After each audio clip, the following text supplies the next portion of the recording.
My name is Bob Orchard, coming to you from Old Town Mariposa in our 3MC studios down here at the Mariposa Hotel, historic Mariposa Hotel. And this show today is being brought to you by Bet's Gold Coin, family-friendly sports tavern down here at downtown Old Town Mariposa. And I have with me today, I would like to call him an old friend, but he's really not an old friend. He's a young friend. Les Marsden. Very well done. I was going to try to figure out how are you going to get out of that old friend bit, and you did a good job for you.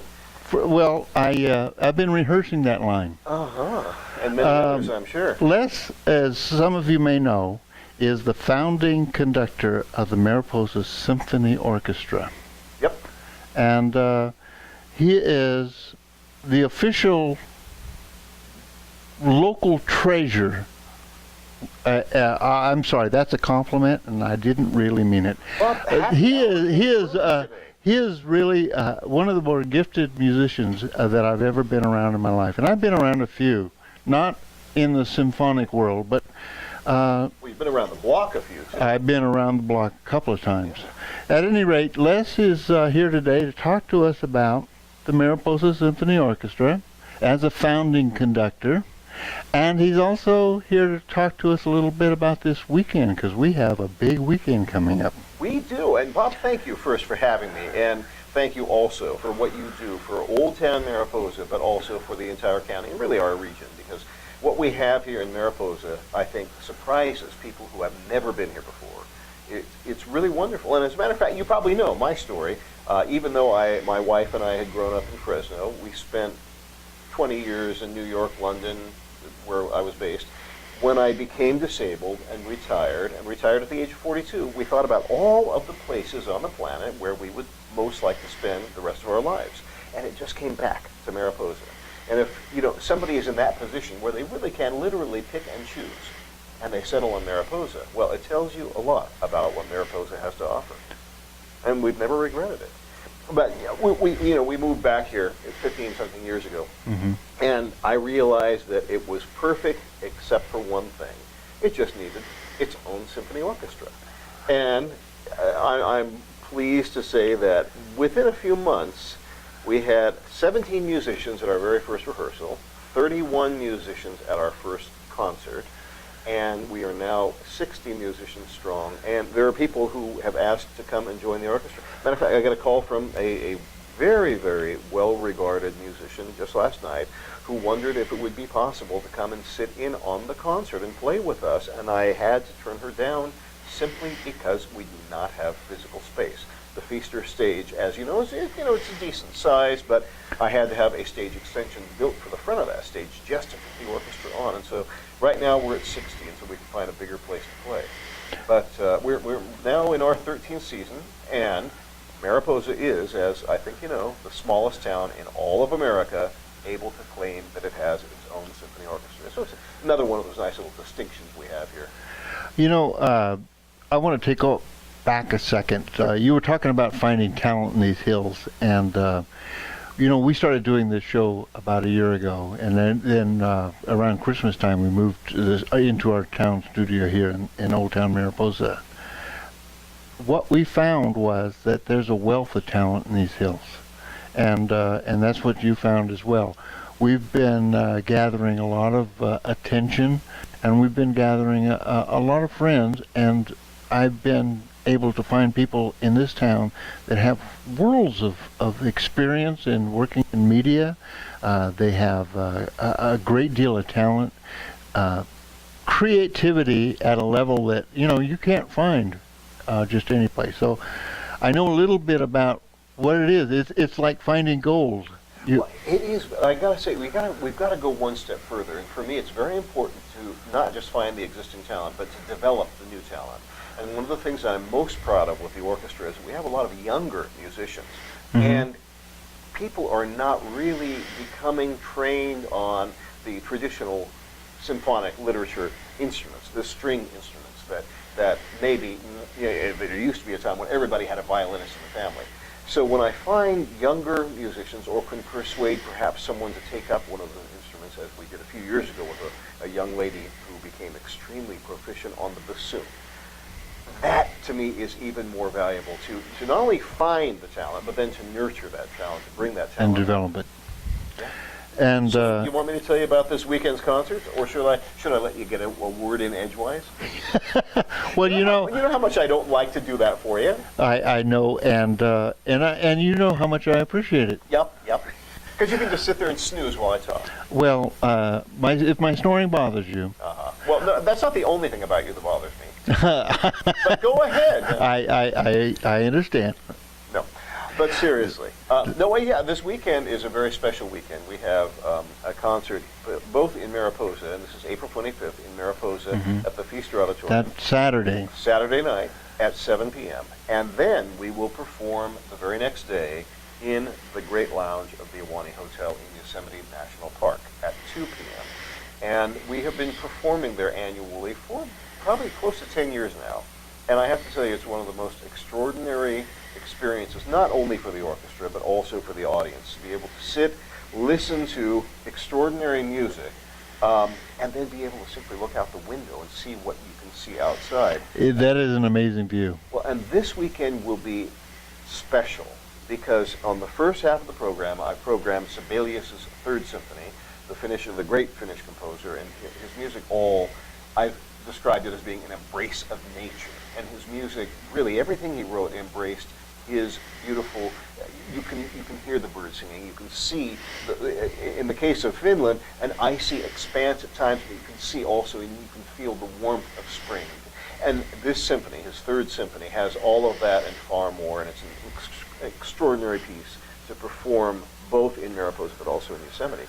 And second up on the program, we are so honored to have, speaking of treasures, the great cellist, Ira Lane. I've heard. He has played with us twice in the past. 2 years ago, we brought him in to do the Brahms Double Concerto, and then 2 years before that, he came in to do the Dvorak Cello Concerto. And so our audience members may remember him. I will not tell you how old he is, because that's not important. But I will tell you that next month he turns 86. But I'm not going to tell you how old he is. And he is going to be performing with us. That'll take you too long. He will be performing with us the first cello concerto by the great French composer Camille Saint-Saëns. And the ironic thing about this piece is that it is the piece with which he made his professional debut 64 years ago. He won a competition and then made his paid professional debut soloing in this piece with Eugene Ormandy and the Philadelphia Orchestra. So it's wonderful to recreate that piece with him. And so we're looking forward to that. Let's go through those times again. Sure. You're 7 playing o'clock, 7 Saturday o'clock, April 25th, Saturday night in the Feaster Auditorium. Sunday at 2 p.m. at the 26th. the world famous Ahwahnee Hotel. 1927 historic landmark, just 19. like you. And I got to tell, well, I haven't been formally designated yet. Well, we're planning on putting the cornerstone in while you're asleep. Well, I hate that word memorial. Oh, I thought you were going to say the word cornerstone. I just have to tell you, for you out there who have not been able to see the Mariposa Symphony Orchestra, when they use the term performance, it's a heart stopper. This guy lead this orchestra, the energy, the enthusiasm, the emotion that he puts into it, it is a performance in and of itself. And I've got some great video. Someday I plan to use it abusively. Oh, I'm sure you will. Showing Les animated up there, throwing that music out. Do we have time for me to actually talk about one more little element of myself that I'm throwing out this weekend? We have all the time you need. Oh, You know that guy over there. Oh yeah, Walt. Hi, Walt. Walt likes to keep this thing down to a short show, but you and I control it, and I write the checks. Oh, that's true. On behalf of Bet's Gold Coin. Well, then let me tell you. How many times do we have to plug in? I will plug Bet's Gold Coin too. that Bet's Gold Coin is phenomenal, and especially so for what Bet's Gold Coin and you, Robert, and Linda are doing to promote Old Town Mariposa through Bet's Gold Coin. You know, for people who've never been there before, it's what you have done with that place is extraordinary, and to be able to go in and see the historic murals, beyond everything else, that is living history. It is living history of our region, of Mariposa, the gold rush, you know, what people were doing at the turn of the last century, and it's an amazing place. Thank you very much. That's unsolicited, by the way, but tell me what you wanted to talk Well, about. thank you for giving me a straight line that's so filthy, I'm not going to go in for the punchline. But what I do want to tell you about the last piece on the program, and I have to try to be as modest about this as possible because it's a piece of my... Modest? Well, yeah. That's an oxymoron. I actually... Modest Marsden. That's an oxymoron. No, it works anyway. I think there's a nice ring to it. But then, speaking of rings, I'd like to give you one and then wring your neck. But anyway, don't touch me. The last part of... Well, I know. It's, you know, how long has it been since the surgery, the replacement, huh? That was facial surgery. That was from the neck up. But the last piece on the program is a kind of a special piece. As people may be aware, Yosemite is celebrating its 125th anniversary this year as a national park. It was created as a national park in 1890. And over the past few years, I had promised and have delivered writing large-scale symphonic works to commemorate some of the historic anniversaries we've been celebrating. The 50th anniversary of the Wilderness Act last year, and last year as well was the 150th anniversary of the Yosemite Grant Act, wherein Lincoln signed and by a stroke of a pen created for the first time ever a park, a savings of public lands for all Americans, and conversely for the entirety of the world. Did I mention that I have a birthday coming up in August? Is that so? Yeah. I thought you were going to say, did I mention that I knew Lincoln personally? But, you have a birthday coming up in August. Well, if you're doing commemorative pieces, I thought it would be... You could write a... You've given me a straight line that I cannot, in all good decency, follow up on. But let me tell you about the piece I have written for the 125th anniversary of the park. It is called simply Yosemite, with an exclamation point. And what I wanted to do was to depict certain elements of what makes Yosemite special for me. And it's about a half hour long, and in it there are, the uniting factor that runs through it all is water. Because after all, it was the glacial water that created Yosemite. It is the falls and the streams and the rivers that are one of the main draws for not only people, but animals as well in the entirety of that park. And so you have elements of water that introduce the piece, that run through each of the movements, the sequences.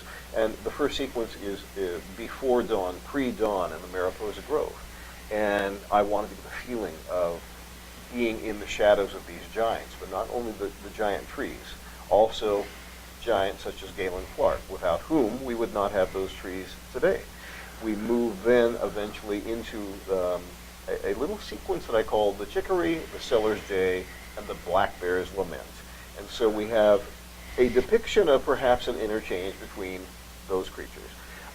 We then move into, I've written an authentic East Lothian reel to celebrate John Muir.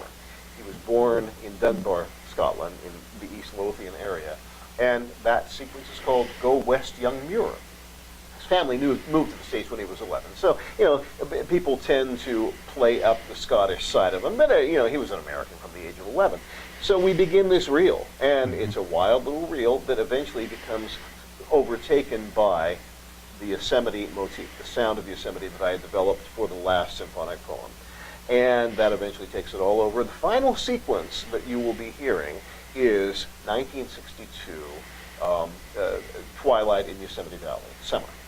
And in that sequence, I attempt to recreate the feeling of the famed Glacier Point firefall. Now, the firefall ended in 1968, but it had begun in 1872, informally. James Macaulay, who developed the 4 Mile Trail and then the Glacier Point, the Glacier House Hotel, began informally from time to time kicking embers off of Glacier Point. And it was not until the turn of the century, about 1902, that David Curry then institutionalized this. In David Kerr must have been a real character. He had his fights with the Park Service, and there was a period when they said you may not do the firefalls, and they stopped it. But eventually the firefalls were to run off and on from 1902 until 1968 when they were ended for good.